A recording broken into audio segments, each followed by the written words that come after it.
Na kahit na nga si Chris Aquino ay nag-react nga sa hiwalayan ni Kim Chiu and Sian Lim. Dahil nga po 8 hours ago lang ay nag-confirm na nga sila sa bawat IG nila.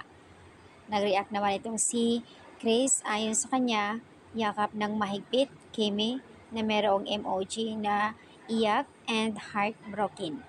Kung matatandaan po, isa si Kim Chiu na nagiging anak-anaka ni Chris Aquino.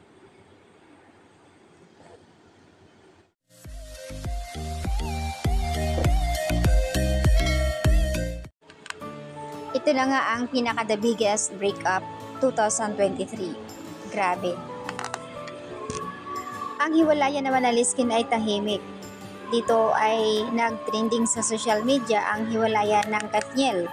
Samantala ay kasunod na nga dito na maingay sa social media ang hiwalayan nila Richard and Sarah. Tahimik naman ang hiwalayan ng Kemsi. Mahirap para sa mga fans ng Kemsi, lalo na kay Kim Chiu, dahil nga po ay 12 years na nga sila at marami nga silang mga memories. Kung mapapansin nyo po na minsan pag pumapasok si Kim sa Showtime ay namugto ang mata niya. Kapansin-pansin na ginagawa nilang biro ni Vice Ganda sila Bong, pero deep inside syempre nasaktan siya.